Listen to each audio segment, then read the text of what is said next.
Izstrelki so hitrejši, droni so cenejši in oceani, ki so nekoč varovali Ameriko, začenjajo izgubljati pomen. Bližnji vzhod ni le regija, je sprožilec. Karibi so bližino spremenili v pritisk. Arktika je raketni koridor. Na Pacifiku bi lahko ena napačna presoja prerasla v nekaj svetovnih razsežnosti. To je pravi problem. Amerika se ne sooča z eno samo grožnjo. Reagira povsod hkrati. Preden karkoli od tega postane pomembno, se problem jasno pokaže na zemljevidu. Eden najbolj nevarnih krajev na svetu je hkrati tudi eden najmanjših – Hormuška ožina. Vsak dan gre skozi to ozko območje približno 20% svetovne zaloge nafte. Za ameriško mornarico to ni toliko pot kot past. Iran je zgradil napredne rakete in poceni drone, ki jih lahko izstreli z obale, ne zato, da bi zmagal v vojni, ampak da bi že sama prisotnost postala nevarna. Perzejski zaliv se je spremenil v eno najbolj nevarnih žarišč na svetu. Vsakič, ko se pojavi grožnja, mora ZDA premakniti svojo letalonosilko s spremstvom. Premik ene v zaliv pomeni, da jo morajo umakniti od drugod. Ti večmilijardni ladijski kolosi so v bistvu obtičali na mestu in opazujejo ozek pas vode.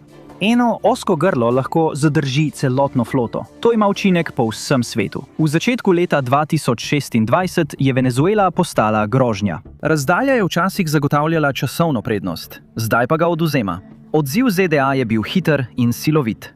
Letalonosilka USS Gerald R. Ford je bila skupaj z drugimi vojnimi ladjami in nevidnimi lovci F-35 poslana na to območje. Toda ta napotitev razkriva pravi problem. Vsaka vrzel zahteva ogromen odziv. In vrzeli je preveč. Arktika je bila nekoč ledeni zid, ki ga nihče ni mogel prečkati. Tisti časi so mimo. Ko let izginja, se odpirajo nove poti za trgovske ladje in vojaška plovila. Druge države že vstopajo na to območje in gradijo baze. Ameriška vojaška veja, odgovorna za sever, se trudi pokriti tisoče milj nove obale. Pri tem pa se zanaša na ledolomilce in senzorje, ki niso bili nikoli zasnovani za tako obsežno delo. In vložki so visoki. Od hladne vojne naprej je Arktika najkrajša pot za izstrelitev rakete proti celinskim Združenim državam. In ker led izginja hitreje kot kdajkoli prej, stare strategije niso več dovolj. Edina rešitev je popolnoma spremeniti pravila igre. Leta je bil ščit nad ZDA prisoten le v vojnih poveljstvih in znanstveni fantastiki. Toda zdaj je ta sanja postala resničnost, vredna $175 milijard. To ne bo spremenilo le načina, kako se vodijo vojne. To bi lahko spremenilo, kdo jih zmaga, še preden se sploh začnejo. Amerika je trenutno izpostavljena raketnemu napadu. Ne zato, ker bi bila šibka, ampak ker so se pravila vojne spremenila. Edina stvar, ki preprečuje katastrofo v obliki gobastega oblaka, je strah pred povračilnimi ukrepi. Toda odvračanje deluje šele po prvi potezi. Amerika želi to spremeniti. Želi popolnoma preprečiti prvo potezo. Medcelinska balistična raketa se je obnašala kot bejzbolska žogica, ki jo vržejo čez igrišče. Opisala bi visok lok v nebo, nato pa bi padla nazaj na tla. Ta pot je bila predvidljiva. Radarski sistemi so jo lahko zaznali. Računalniki so lahko izračunali, kje bo pristala. Zadet raketo je bilo še vedno težko, a vsaj matematika v ozadju je imela smisel. Hipersonične rakete so ta pravila podrle. Niso le hitrejše, so nepredvidljive. Nizka višina, stalno manevriranje, minimalno opozorilo. Ko jih zaznajo, gre za vprašanje sekund. Stari radarski sistemi komaj sledijo. Večina senzorjev je bila zasnovana za opazovanje navzgor, za sledenje tarčam, ki sledijo predvidljivim potem. Niso pa narejeni za zaznavanje nečesa, kar se premika miljo na sekundo tik nad površjem. Ni dovolj časa, da bi človek sprejel odločitev. Tudi starejšim računalnikom ni dovolj časa, da bi izračunali prestrezanje. 20. maja 2025 je predsednik Trump napovedal novo zasnovo obrambnega ščita, imenovanega Zlata kupola. Drugi so poskušali, a so odnehali, ko številke niso zadoščale. A to je bilo, preden je strojna oprema dohitela. Denar je bil že namenjen in gradnja se je že začela. Prvo plačilo je že bilo izvedeno. $24,4 milijarde odobreno v okviru zakona One Big Beautiful Bill Act. Dodatnih $13 milijard je zagotovljenih za leto 2026. Ko pa upoštevate razvoj, globalno uvedbo, vzdrževanje in potrebo po zamenjavi satelitov v orbiti, se pravi, stroški ne ustavijo pri milijardah. Zelo hitro doseže bilijone. Kajti popolna varnost nevarnost se ne začne na tleh. Odvisna je od tega, kdo nadzoruje, kaj je nad njimi in kaj se okoli njih premika. In takšen pritisk ne stane samo denarja, temveč vse izčrpava. Stroji se pokvarijo, sistemi odpovejo, ljudje pregorijo. Tako je sistem preizkušen že pred prvo prestrezanjem. Ne zaradi vojne, ampak zaradi stroškov, ki jih zahteva že samo vzdrževanje. Z vlaganjem zdaj je cilj ustaviti neskončni krog premikanja ladij in kasnejšega trošenja milijard. To, da kopno postane nedotakljivo, spremeni dinamiko svetovne moči. S tem se pozornost preusmeri z oceana v vesolje. To naj bi končalo obdobje ranljivosti in začelo novo dobo, kjer zemljevid ni več le seznam problemov za reševanje. S to tehnologijo je cilj ustvariti ščit, ki ostane aktiven, tudi ko je preostali svet v kaosu. Zlata kupola je zasnovana tako, da povrne izgubljeni čas. In to ni le en sistem, temveč mreža.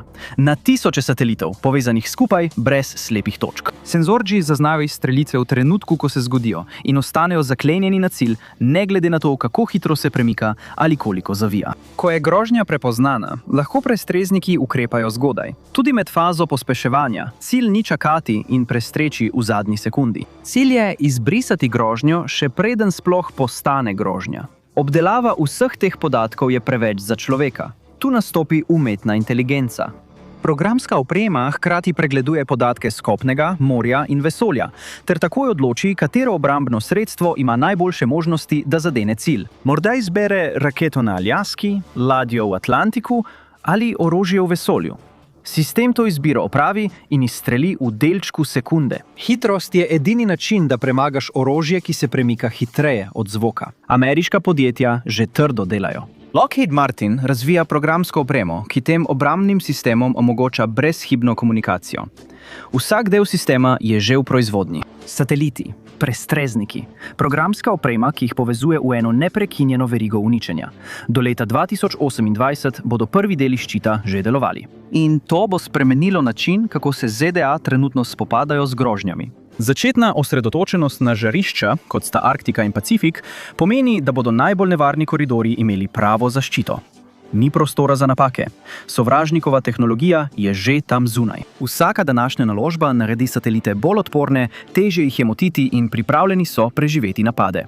Tako bo ščit, ko bo zaživel, dejansko deloval. Ta projekt je popolna ponastavitev načina, kako svet deluje. Z izgradnjo ščita, ki je ves čas aktiven, se Združenim državam ni več treba odzivati na vsako potezo, ki jo naredi druga država. Uspeh bi pomenil, da letalonosilke ni treba več zasidrati v vsakem vodnem prehodu, da bi država ostala varna. Vesolje postane nova fronta. Vse to ima ogromno ceno. Težava pri vsaki obrambi je, da se ciljna črta nenehno premika. Zgodovina kaže, da vsakič, ko se ščit okrepi, sovražniki takoj iščejo načine, kako ga prebiti. Morda bi strelili toliko raket naenkrat, da bi sistem preobremenili.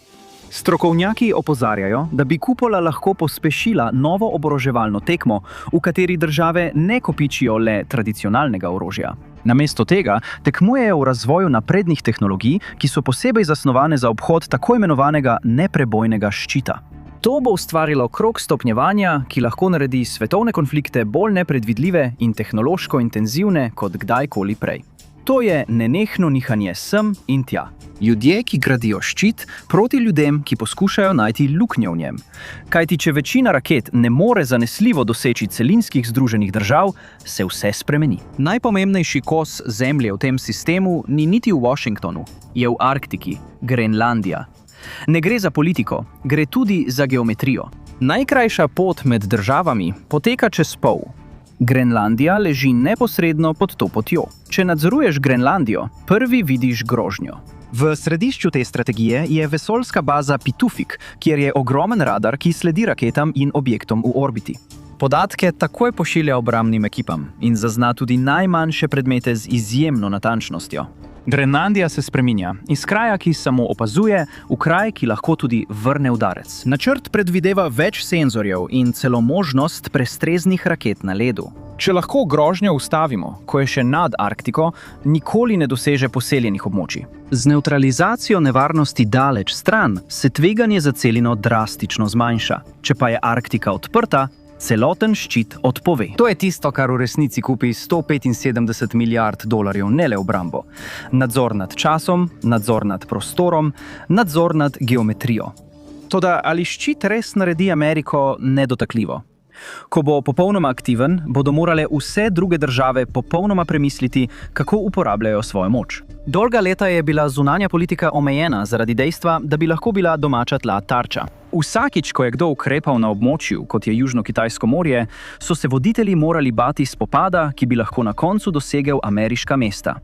To tveganje oblikuje odločitve. Zlata kupola to spremeni v enostransko enačbo. Sovražniki so uporabljali grožnjo z raketnimi napadi, da bi Združene države oddaljili od njihovih prijateljev in zaveznikov. Računali so na to, da vlada nikoli ne bo tvegala mesta, kot je Los Angeles, da bi zaščitila oddaljenega zaveznika. Kupola spremeni igro.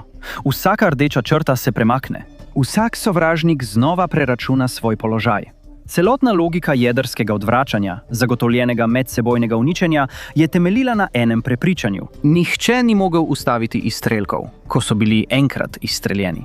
Kupola razbije to domnevo.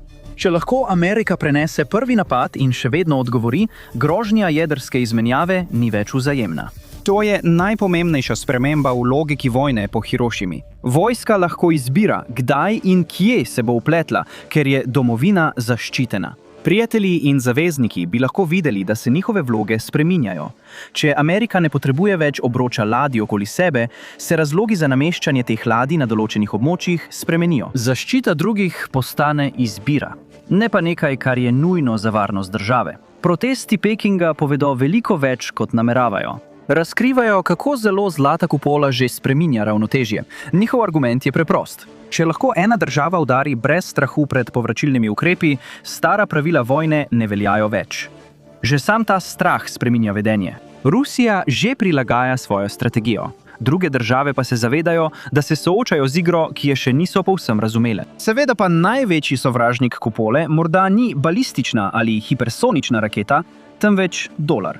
Da bi jo vzdrževali desetletja, so potrebna ogromna sredstva. Vsaka nadgradnja, vsak senzor in vsak vzdrževalni cikel ima svojo ceno. Inflacija, spreminjajoči se proračuni ali politične krize pa lahko povzročijo vrzeli v pokritosti ali zamude pri ključnih izboljšavah. Na koncu je tudi najbolj napreden ščit. Le toliko močan, kolikor je močna denarna podpora za njim. Financiranje ni le igra številk, ampak določa, kako se lahko Amerika dejansko brani. Desetletja je morala ZDA zasledovati grožnje čez oceane. Zlata kupola to spreminja in svet to začenja opažati. Ne brani le domovine, ampak preoblikuje pravila svetovnih konfliktov.